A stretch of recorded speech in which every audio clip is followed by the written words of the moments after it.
کہ طالب علم، قانون دان، عام شہری، پولیٹیکل ورکر اس چیز کو کہہ رہا ہے، بباغ دخل کہہ رہا ہے کہ 9 مئی کے واقعات کی تحقیقات کروائی جائے، اور یہ قانونی حق ہے، یہ قانونی طور پر درست ہے کہ 9 مئی کے واقعات کی تحقیقات کروائی جائے، نیوٹرل تحقیقات، ان بائسڈ تحقیقات کروائی جائے۔ اور اگر وہ ادارہ جو اس کی تحقیقات کرانے کی حامی بن لے اور یہ تحقیقات ہو سکتی ہیں وہ خاموشی اختیار کرے، تو اس کا مطلب یہ ہے کہ دال میں کچھ کالا ہے۔ بسم اللہ الرحمن الرحیم۔ السلام علیکم۔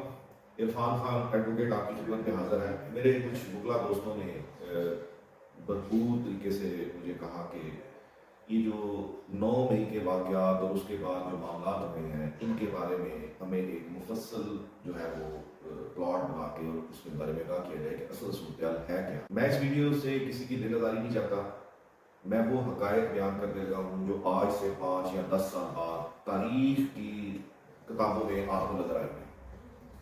تاریخ کی کتابوں میں لکھنا بہت آسان ہے کیونکہ آپ نے اس چیز کو اس وقت ضبط تحریر پہ لانا ہوتا ہے جب وہ ایپیسوڈ اوور ہو چکی ہوتی ہے، لیکن اگر وہ ایپیسوڈ چل رہی ہو اور وہ حقائق آپ منظر عام پر لے کے آئے تو وہ انتہائی مشکل ہے۔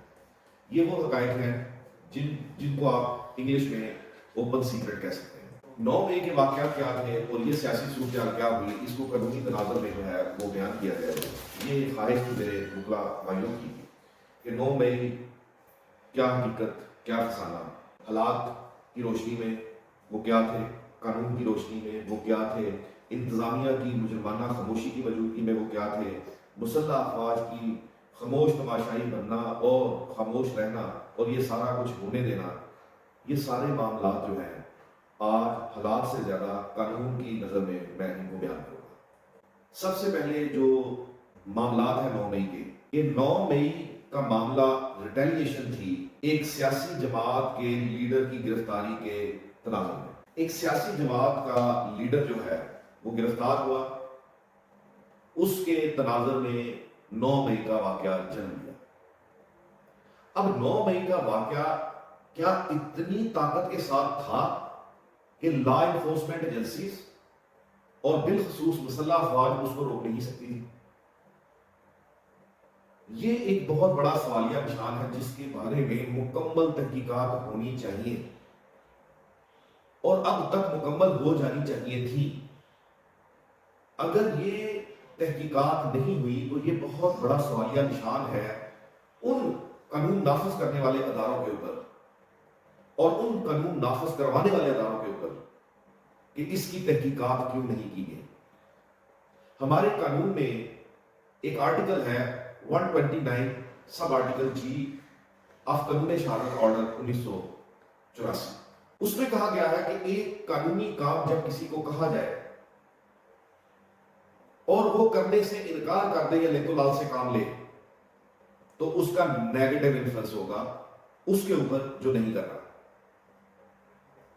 آج قانون کے طالب علم، قانون دان، عام شہری، پولیٹیکل ورکر اس چیز کو کہہ رہا ہے، بباغ دخل کہہ رہا ہے کہ 9 مئی کے واقعات کی تحقیقات کروائی جائے، اور یہ قانونی حق ہے، یہ قانونی طور پر درست ہے کہ 9 مئی کے واقعات کی تحقیقات کروائی جائیں، نیوٹرل تحقیقات، ان بائسڈ تحقیقات کروائی جائیں۔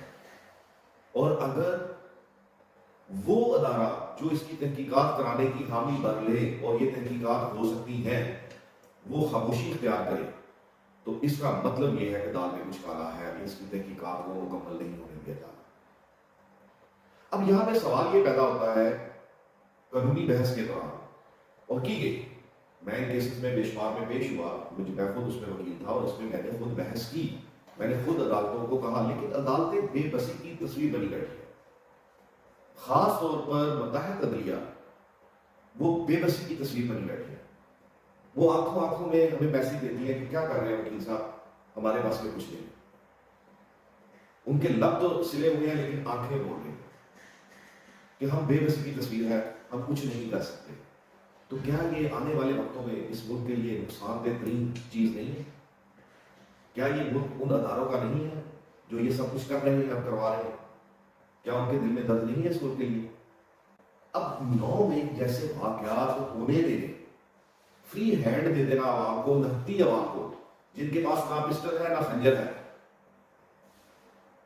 نہتی عوام کو صرف اس ریٹیلیشن میں کہ ان کے لیڈر کو گرفتار کیا گیا اور وہ احتجاج کرنے کے لیے باہر نکلے، تو بھائی یہ یونیورسل لا ہے، یہ ایسا فنامنا ہے کہ جب کسی ریٹیلیٹر کو وہ سڑک پہ آئے، وہ شاہراہ عام پہ آئے احتجاج کرنے کے لیے، تو تنصیبات جن کا یہ ذکر کرتے ہیں، سپریم کورٹ میں بھی اس کی گونج اٹھی تھی، سارا کچھ سلسلہ کا آپ بہتر جانتے ہیں، جو حفاظت کے گھیراؤ میں عمارتیں ہوتی ہیں ان کا حفاظتی حصار اٹھا دیا جائے تو عوام نے کیا اس میں انٹر نہیں ہونا؟ میں اس بحث میں نہیں پڑھتا کہ ان میں کون شامل تھا کون نہیں تھا، کس کو شامل کیا گیا، کس نے آگ کو تیل دکھایا، کیا کیا کیا نہیں کیا، میں یہ تحقیقات کی بات ہے، لیکن میں کہتا ہوں کہ 9 مئی کا وہ واقعہ کہ جس میں عوام کو روکنا تو درکنار، ان کو زبان سے بھی نہیں کہا گیا کہ نہ بھائی یہ نہ کرو۔ آرمی کا کسی بھی ڈویژن کا سب سے بڑا آفس، سب سے بڑا ادارہ جو ہوتا ہے وہ کورٹ مارٹر ہاؤس ہوتا ہے، اس میں آزادانہ عوام کا داخل ہونا کوشچن بات ہے، تحقیقات ہونی چاہیے۔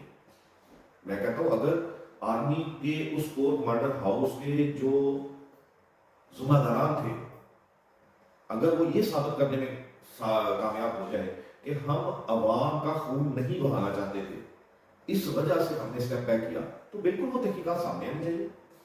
لیکن اس میں اگر ادروائز معاملہ ہے تو وہ بھی تحقیقات میں سامنے آنا چاہیے، اور خدا رہا یہ حدود الرحمان کمیشن رپورٹ نہیں ہونی چاہیے، یہ تحقیقات جو ہے یہ فوری طور پر ایک لمیٹڈ ٹائم سپین میں ہونی چاہیے، اور ہونے کے بعد وہ رپورٹ جو ہے وہ عدالت عظمیٰ میں پیش کی جانی چاہیے کہ یہ تحقیقات ہمارے سامنے ہیں، لیکن تحقیقات کروانے کے لیے کوئی تیار نہیں ہے۔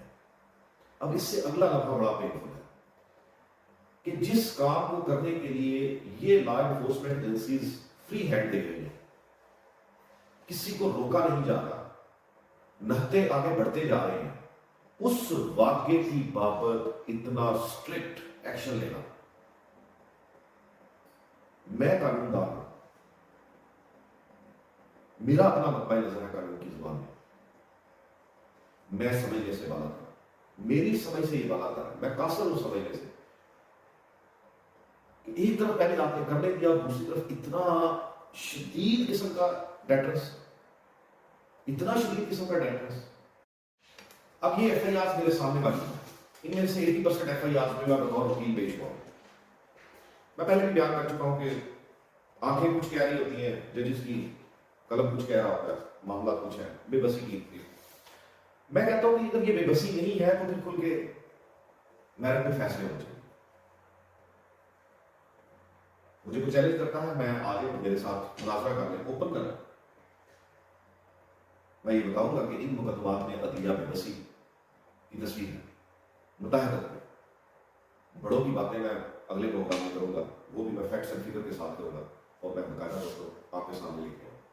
اب یہ ایف آئی آر ایک میں آپ کے سامنے رکھا، یہ دیکھیں، آپ اگر دیکھ سکتے ہیں تو یہ مکمل، اس میں 3 لائنوں کی ایف آئی آر ہے اور باقی سارے یہ نام ہیں، اور یقین مانیں دکھ ہوتا ہے ان ایف آئی آر کو دیکھ کے کہ اگر ہم انٹرنیشنل لیول پہ یہ ایف آئی آر رکھیں تو وہ ہنسیں گے کہ جتنے بندوں کے خلاف آپ یہ ایف آئی آر دے رہے ہیں اس سے 10 گنا زیادہ بندوں کے نام اس میں لکھے ہوئے ہیں جو پولیس آفیشل ہیں۔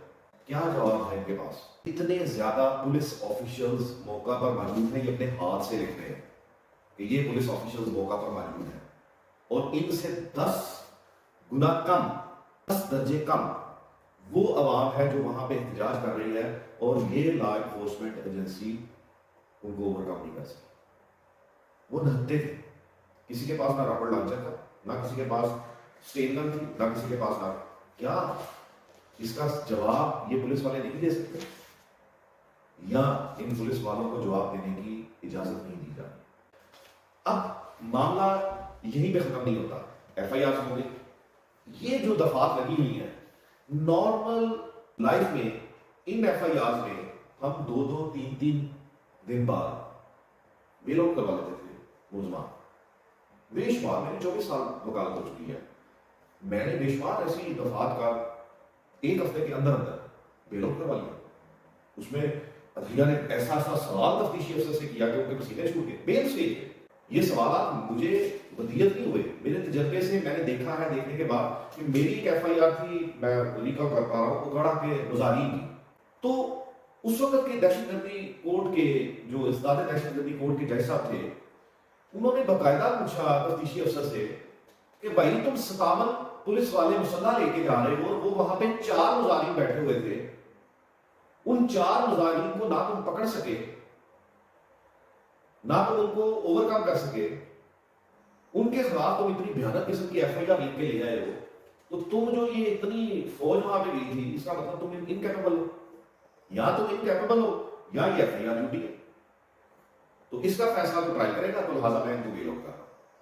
یہ ہم نے دیکھا ہوا ہے نارمل کورس آف لائف میں، کیسز میں جو ڈیسیژن آ رہے ہیں 9 مئی کے واقعات کے تناظر میں جو ڈیسیژن آ رہے ہیں وہ آل ٹوگیدر ڈفرینٹ ہے. میرا سوال بطور قانون دان یہ قانون نافذ کرنے والے اداروں سے ہے کہ کیوں عام حالات میں جن مقدمات کا فیصلہ آپ یہ کر رہے ہیں، ان میں وہی فیصلہ کیوں نہیں آ رہا؟ وجہ کیا ہے؟ ایک آنریبل جج صاحب ہے،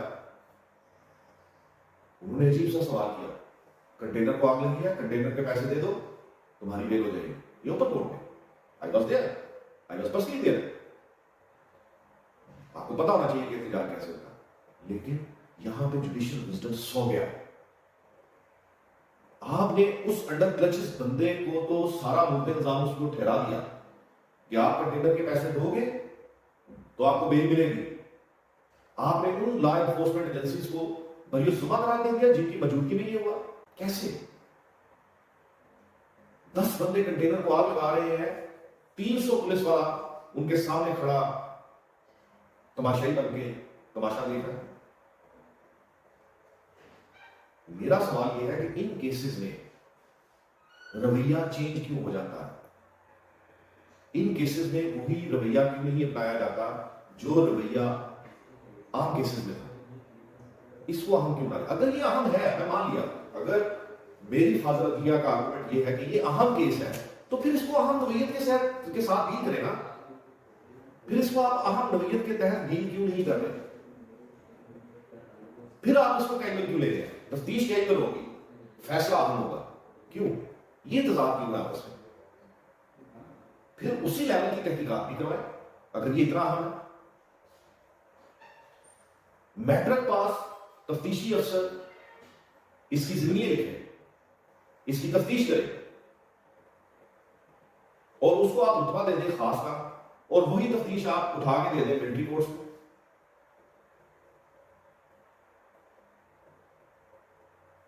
ایکولیبرم قائم رکھیں، خدا را اس ملک کو بچانا ہے تو ایکولیبرم قائم رکھیں. ہر پلر کا اپنا اپنا کام ہے. عدلیہ کا اپنا ہے، انتظامیہ کا اپنا ہے، مقننہ کا اپنا ہے، فوج کا اپنا ہے. اگر عدلیہ سمجھنے لگ جائے گا کہ جناب انتظامیہ غدار ہے، انتظامیہ سمجھنے لگ جائے گی کہ عدلیہ غدار ہے، مقننہ سمجھنے لگ جائے گی کہ جناب انتظامیہ اور عدلیہ غدار ہے، فوج کہے گی کہ جناب سارے غدار ہیں، ہم لائل ہیں، تو یہ ملک نہیں چلے گا. یقین مانے کہ یہ ملک نہیں چلے گا. اتنی بڑی انارکی پھیل جائے گی، اتنی بڑی انارکی پھیل جائے گی مستقبل قریب میں کہ آپ سے ٹیکل ہونا ناممکن ہو جائے گا. کون سی مثالیں ہیں جو قدرت نے آپ کو نہیں دی اس ملک کے خدا پاکستان کو کہ سمجھ جاؤ سمجھ جاؤ؟ اگر آپ نہیں سمجھنا چاہتے، نہیں سمجھنا چاہتے، تو پھر اس ملک کا خدا حافظ ہے. رب العزت نے آپ کو یہ مثال بھی دی کہ آپ نے جنگ جیتی ٹینکوں کے آگے بم باندھ کے، انڈین ٹینک کو اڑا کے. یہ مثالیں آپ کے سامنے موجود ہیں، بے شمار مثالیں موجود ہیں. آپ کے جانباز فوجی افسران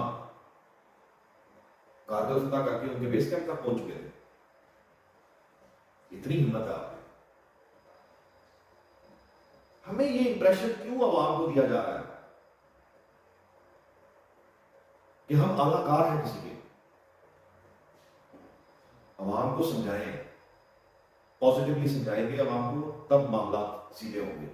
محبت ایک جذبہ ہے اور یہ جذبہ کسی کے اندر انجیکٹ نہیں کیا جا سکتا.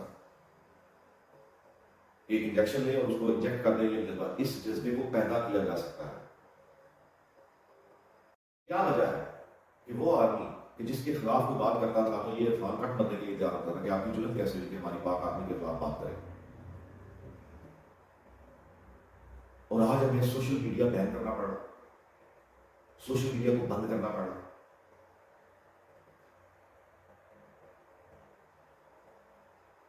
آپ اس پین کو فیل کریں کہ جب ایک شخص کو اٹھانے کے لیے آپ نے گھروں سے ان کے رشتے دار مائیں بہنیں بھائی اٹھا کے کہا کہ وہ آ جائے تو تب ان کو چھوڑیں گے، تو یہ محبت کا جذبہ پیدا نہیں کرتا عوام میں.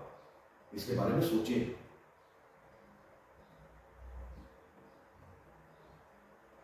ہر بندہ محب وطن ہے اس ملک کا، ہر ایک کو غدار مت سمجھے. نقصان ہوگا یہ آج بتا دیں، 5 سال بعد اس چیز کو لکھا جائے گا. 79 کے بعد جو ہوا اس وقت نہیں لکھا گیا، آج کتابیں بڑی بڑی ہیں. سبق سیکھنا چاہیے ہمیں ان سے. کسی شخص کو قتل کر کے، کسی شخص کو مار کے آپ اس کی سوچ کو نہیں مار سکتے. آپ نے ایک شخص کو مار دیا، آپ اس کی سوچ کو نہیں مار سکے. 4 دہائیوں سے زائد گزر گیا اس شخص کو مارے ہوئے، لیکن اس کی سوچ آج بھی زندہ ہے. سوچیں اس کے بارے میں. چین آف کمانڈ ہر ادارے میں ہوتی ہے، لیکن غلط اور درست کے معنوں میں. عوام اب ہم قانون دانوں سے پوچھنے لگ پڑی ہے. ہمیں یہ بتانا مشکل ہو چکا ہے کہ عدلیہ بے بسی کی تصویر کیوں ہے. انشاءاللہ اگلے پروگرام میں عدلیہ میں جو ہلکی سی کروٹ آئی ہے، کروٹ لی ہے عدلیہ نے، اس کے بارے میں ڈیٹیل آپ کے ساتھ شیئر کروں گا. امید کرتا ہوں کہ 9 مئی کے واقعات کیوں ہوئے، کیوں ہونے دیے گئے اور کیوں اتنا سخت ڈیٹرس دیا، اس کے بارے میں علیحدہ پروگرام کروں گا، صرف اس کو فوکس کرتے ہوئے کہ کیا گولز اچیو کرنے تھے اور یہ معاملات ہوئے. امید کرتا ہوں 9 مئی کے بارے میں ایک سنیپ شاٹ آپ کو دے دیا جو بالکل ریکارڈ کا حصہ ہے، میری ایک ایک بات ریکارڈ کا حصہ ہے.